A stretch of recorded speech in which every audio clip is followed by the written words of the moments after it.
देखिए hi guys, आज हम आप लोगों को क्लास 12 की गॉस की प्रमेय जो बहुत इंपॉर्टेंट इसके बारे में बताने जा रहे हैं। देखिए गॉस की प्रमेय की आवश्यकता क्यों पड़ी। गॉस की प्रमेय हमें सहायता करती है किसी अनंत विस्तार की या अनंत लंबाई का कोई चालक तार है उसके निकट में वैद्युत क्षेत्र तीव्रता ज्ञात है, तो वहाँ पर इसकी आवश्यकता पड़ेगी और फ्लक्स कितना गुजरता है उसकी आवश्यकता पड़ती है। ठीक, तो गॉस ने बताया था कि जो गॉस की प्रमेय होती है उसमें उन्होंने गॉस ने क्या बताया, उन्होंने बताया तो वहीं आपको एक स्टेटमेंट लिखते हैं। देखिए क्या बताया उन्होंने।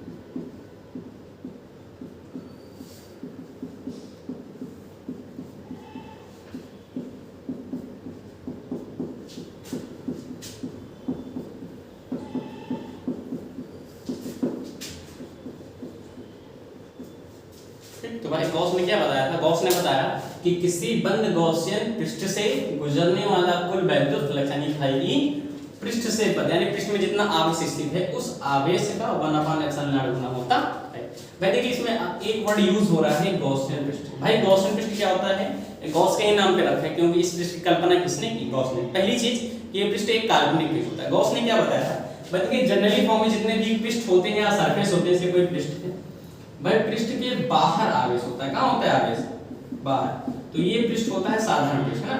किसी भी साधारण पृष्ठ में जो आवेश स्थित होता है कहाँ स्थित होता है, पृष्ठ के बाहर। लेकिन गॉसियन पृष्ठ एक ऐसा पृष्ठ होता है कि आवेश कहाँ हो जाए, पृष्ठ के अंदर हो जाए। ठीक, तो ये पृष्ठ क्या हो जाएगा भाई, गॉसियन पृष्ठ। और ये पृष्ठ एक और खास बात है, ये सदैव कैसा होना चाहिए भाई, बंद होना चाहिए। यानी ऐसे नहीं होगा कि ऐसे हो जाए प्लस, तो ये गॉसियन पृष्ठ नहीं है। पृष्ठ कैसा होना चाहिए भाई, बंद होना चाहिए और आवेश का होना चाहिए, भीतर स्थित होना चाहिए। ठीक, तो इसे क्या कहते हैं, गॉसियन पृष्ठ। इसी के बारे में हमारे गॉस ने क्या बताया था, ये बताया कि किसी बंद गॉसियन पृष्ठ से, देखिए भाई आवेश है तो यहाँ से कुछ ना कुछ बल रेखाएं निकलेंगी, वैद्युत बल रेखाओं की संख्या को ही वैद्युत फ्लक्स कहते हैं, आपको पता है भाई। ठीक है ना, तो यहाँ से जो वैद्युत फ्लक्स गुजरेगा उसका मान इन्होंने बताया कि जो वैद्युत फ्लक्स गुजर रहा है भाई ई, वो क्या है, आवेश क्या था भाई, क्यू।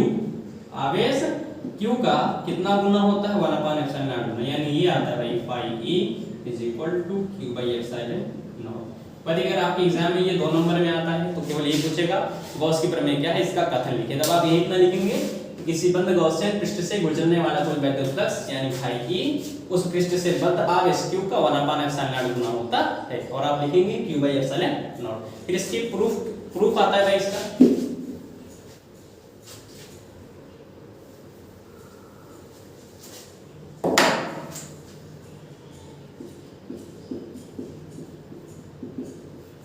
देखिए हम गॉस की प्रमेय को उत्पत्ति करेंगे, यानी कैसे ये सूत्र आया, कहां से आया। ठीक है ना, इसलिए इसको करने के लिए हम एक छोटा सा चित्र बनाएंगे भाई।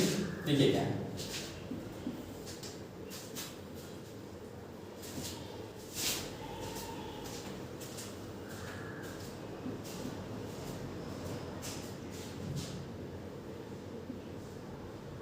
भाई आप लोगों ने सुना होगा एक वर्ड घन कोण, सुने हैं, अगर सुने हैं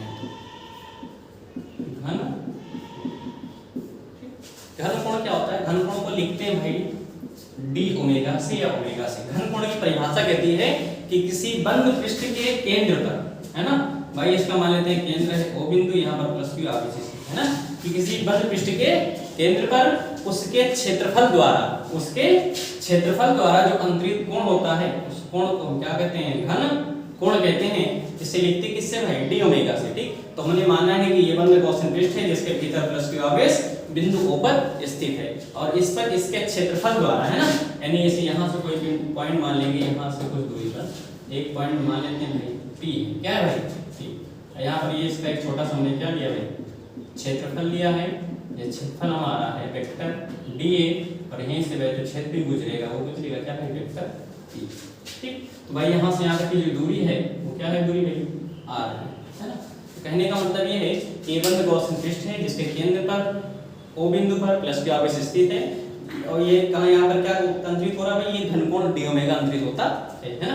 यहाँ से R दूरी पर एक बिंदु P है जहाँ पर हमें वैद्युत फ्लक्स निकालना है यानी गॉस के प्रमेय को प्रूव करना है। तो देखिए कैसे करेंगे, और डी ओमेगा के बारे में जानिएगा। डी ओमेगा बराबर होता है 4 पाई, है ना। एक घनकोण है, घनकोण की परिभाषा कहती है किसी बंद पृष्ठ के केंद्र पर उसके क्षेत्रफल द्वारा या उस पृष्ठ के द्वारा अंतरित कोण को घनकोण कहते हैं। इसे डी ओमेगा से लिखते हैं, इसका मात्रक होता है स्टेरेडियन, यह एक पूरक राशि, ठीक। और इसका मान क्या होता है 4 पाई।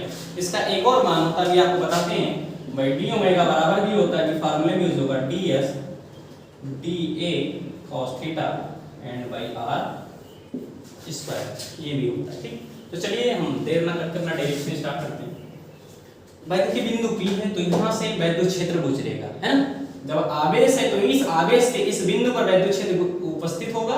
ये आप पढ़ चुके हैं बिंदु आवेश कारण वैद्युत क्षेत्र की तीव्रता के सूत्र में, यानी हम कहेंगे कि बिंदु P पर प्लस Q आवेश के कारण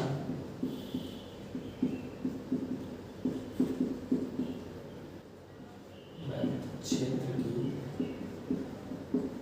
तीव्रता, वैद्युत क्षेत्र की तीव्रता क्या होगी, हो जाएगा E बराबर 1/4 पाई एप्सिलॉन नॉट Q बटे, भाई दूरी क्या है देख रहे हैं ना, दूरी क्या है r, तो क्या हो जाएगा r का स्क्वायर। समझ में क्या मान लेंगे भाई, ये तो वैद्युत क्षेत्र था।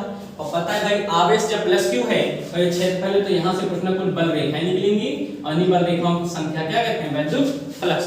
तो हम ये कहेंगे कि यहाँ से यानी इसी से, यानी dA क्षेत्रफल से, है ना, dA क्षेत्रफल से गुजरने वाला वैद्युत फ्लक्स क्या होगा भाई, phi E is equal to vector E और डॉट वेक्टर dA। भाई आपको पता है वेक्टर को हटाते हैं तो क्या आता है cos थीटा, यानी फार्मूला हो जाएगा इस फॉर्म में E into dA cos theta. भाई देखिए ऊपर देखिए समीकरण 1 दिख रहा है ना आपको, ये देखिए समीकरण 1 में E का मान है ना, ये मान लाके यहाँ रख दिया जाए, है ना। तो फार्मूला हमारा दिखेगा इस फॉर्म में, देखिए क्या हो जाएगा 1/4 पाई एप्सिलॉन नॉट Q बटे r square into dA cos theta, ठीक। तो भाई देखिए हमने यहाँ पे ये लिखा, देख रहे हैं ना डी ओमेगा, यानी भाई ये इतना मान जो है dA cos थीटा बटे r स्क्वायर, ये किसके बराबर है, डी ओमेगा के, यानी ये हो जाएगा इस फॉर्म में, जगह E is equal to 1/4 pi, sorry pi है भाई, pi E 1/4 pi epsilon naught into Q, और ये इतना मान किसके बराबर है, डी ओमेगा के, यानी डी ओमेगा, और डी ओमेगा बराबर में भी लिखे थे हम, क्या लिखे थे भाई, डी ओमेगा बराबर 4 पाई, तो 4 पाई भी यहाँ पे रख देंगे, फार्मूला हो जाएगा इस फॉर्म में 1/4 pi epsilon not Q into 4 पाई, 4 पाई से 4 पाई क्या हो गया भाई, कैंसिल, बचेगा केवल क्या हमारा Q बटे एप्सिलॉन नॉट, है ना। और यही क्या है गॉस की प्रमेय। तो भाई ये था एक छोटा सा और सरल तरीके से हमने गॉस की प्रमेय का प्रूफ किया। अगर आपको हमारी वीडियो अच्छी लगी है तो वीडियो को लाइक करें और चैनल को सब्सक्राइब करें। धन्यवाद।